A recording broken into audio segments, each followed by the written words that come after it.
नमस्कार विद्यार्थी मित्रो, विषय मराठी इयत्ता 9वी। आज आपण प्रश्न क्रमांक 2 रसग्रहणाचा जो प्रश्न आहे या प्रश्नाबाबत चर्चा करणार आहोत।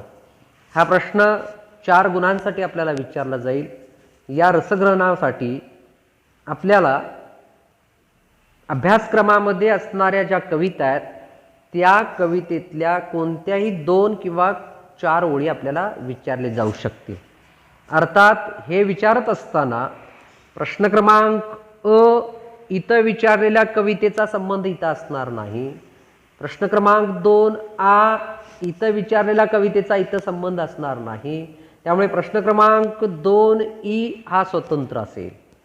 त्यामुळे आपल्याला प्रश्न क्रमांक 2 मध्ये जेवढ्या कविता असतील या कवितांचा अभ्यास करायचा आहे। कारण पहिल्या सत्र परीक्षेचा आपण जेव्हा विचार करतो तेव्हा आपल्याला 4 कविता एकूण आहेत, पैकी 3 कविता कोणत्याही या परीक्षेला विचारल्या जाणारच आहेत। मग त्या 3 कविता कुठल्या प्रश्नात विचारल्या जातील ही प्रश्नपत्रिका आपल्या समोर येईल तेव्हाच आपल्याला कळणार आहे। मग यावर सोपा उपाय काय? तर यावर सोपा उपाय की 4ही कवितांचा आपण काळजीपूर्वक अभ्यास करणं, 4ही कवितांचा या साच्यानुरूप आपण अभ्यास करणं, म्हणजे कोणती कविता कुठेही विचारली तरी आपल्याला त्याचं उत्तर लिहिता येणं सोपं होईल। या दृष्टिकोनातून आपल्याला विचार करणं गरजेचं आहे।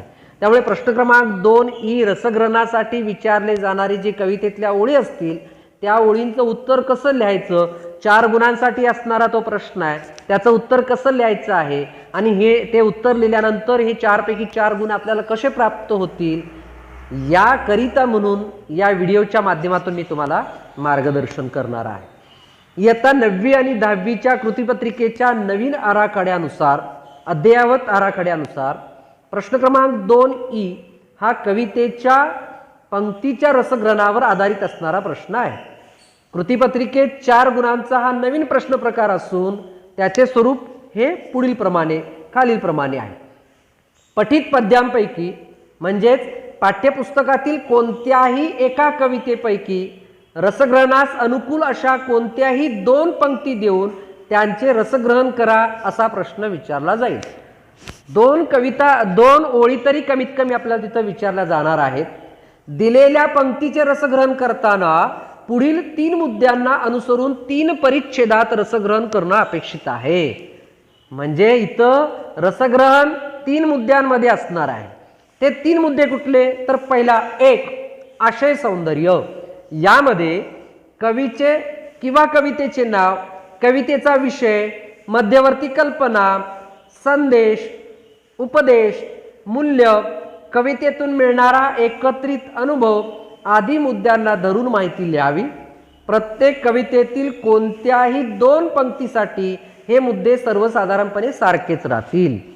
एक गोष्ट लक्षात घ्या, कवितेतल्या कुठल्याही ओळी विचारले तरी आशय सौंदर्य हे सारखं असणार आहे। यापूर्वी संदर्भासहित स्पष्टीकरण लिहा असा एक प्रश्न होता, आता तो राहिलेला नाही। नवीन आराखड्यानुसार तो प्रश्न काढून टाकला।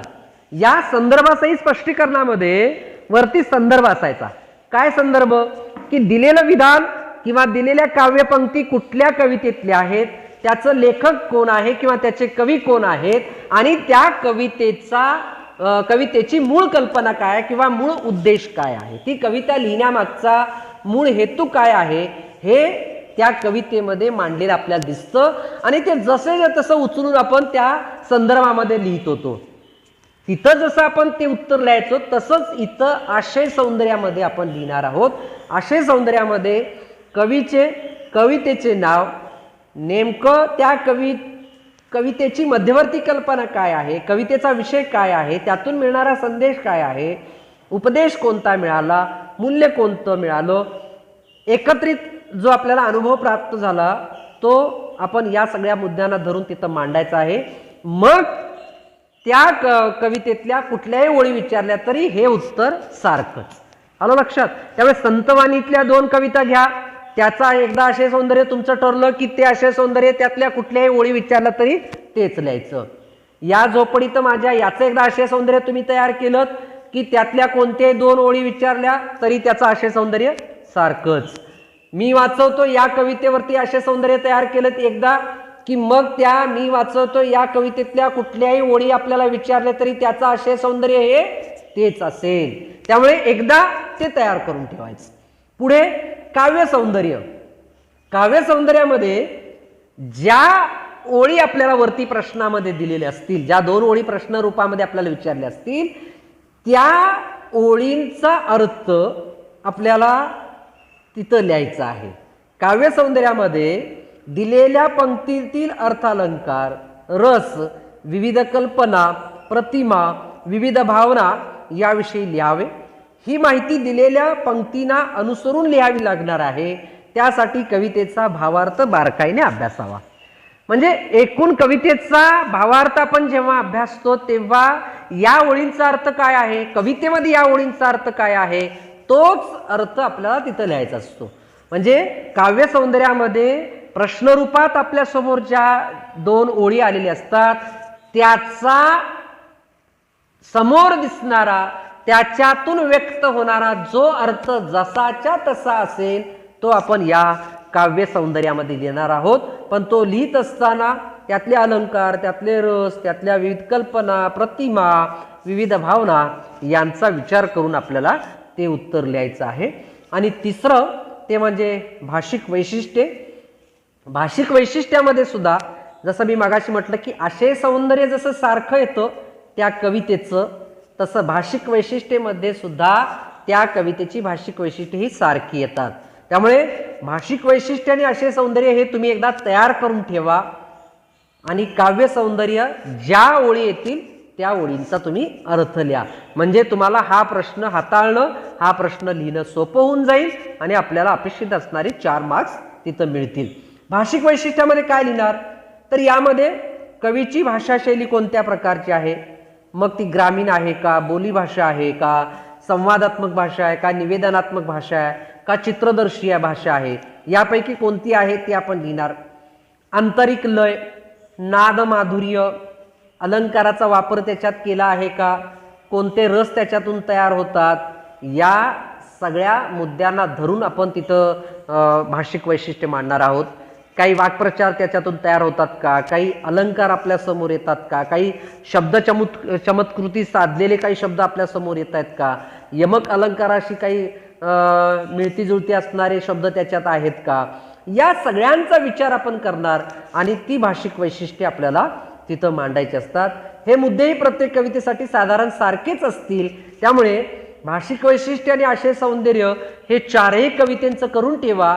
आणि काव्य सौंदर्यासाठी मात्र प्रश्नपत्रिकेत त्यावेळी कोणत्या ओळी विचारल्यात त्याला अनुसरून आपल्याला तिथं तेवढं त्याचं उत्तर लिहिता येणं अपेक्षित आहे. याकरिता मात्र 4ही कवितेंचा भावार्थ, 4ही कवितेंचे परिचय, 4ही कवितेंचं कवी कवयित्री ते कोणत्या पुस्तकातून घेतलेत या सगळ्यांचा संदर्भ तुमच्यापर्यंत पाहिजे. त्यातून कुठले रस तयार होतात, कोणते अलंकार त्याच्यात आलेत, कोणती शब्दचमत्कृती साधली गेली, अशा प्रकारची कोणती भाषिक वैशिष्ट्ये आहेत, या सगळ्यांचा आपण एकदा अभ्यास केला की तो कायमस्वरूपी आपल्या लक्षात राहतो आणि आपल्याला ते लिहिता येणं सोपं होऊन जातं. मी इथं नमुना दाखल एक तुमच्या समोर मांडतोय आणि उरलेली सुद्धा मी काही नमुना दाखल 2-3 उदाहरण तुम्हाला दिलेली आहेत. ती तुम्ही घरी व्हिडिओ बघत असताना काळजीपूर्वक अभ्यासित तरी सुद्धा लक्षात येऊ शकतो. इथं बघा, पुढील ओळीचे रसग्रहण तुमच्या शब्दात करा. हाकेतून हद्दपार होते आई, हमरायच्या थांबल्यात गोठ्यातल्या गाई. अशा 2 ओळी आपल्याला विचारल्या.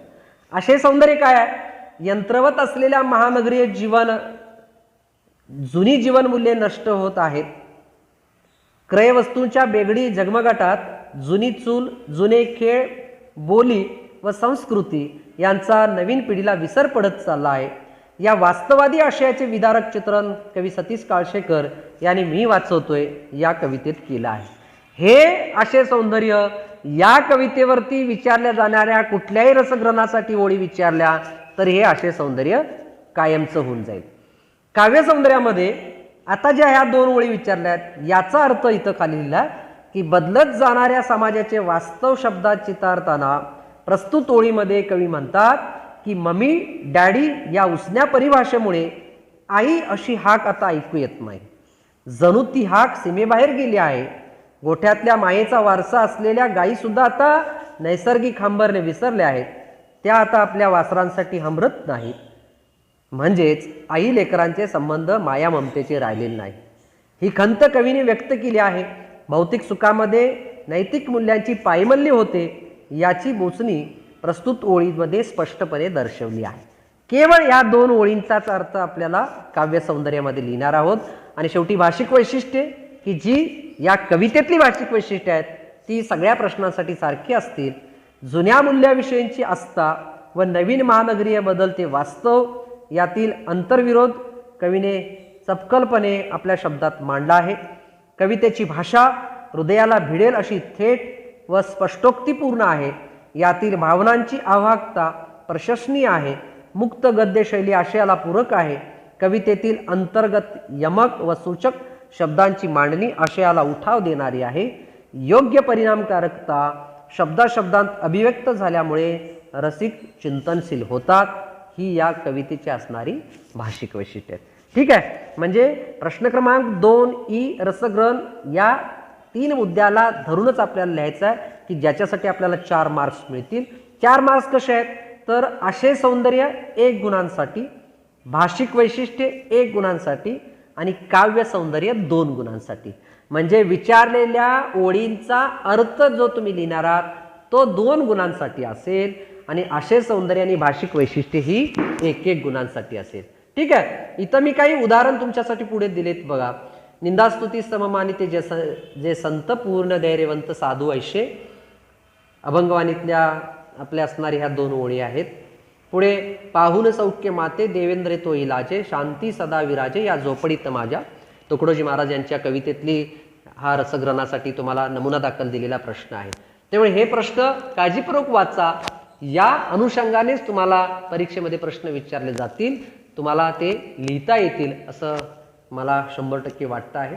तुम्ही याचा काळजीपूर्वक जर अभ्यास केलात तर तुम्हाला लिहिणं काहीच कठीण नाही. फक्त लिहित असताना ऱ्हस्व दीर्घ खाडाखोड या चुका होणार नाहीत याची मात्र आपण काळजी घेणं अपेक्षित आहे. ठीक आहे. धन्यवाद. घरी राहा, सुरक्षित राहा.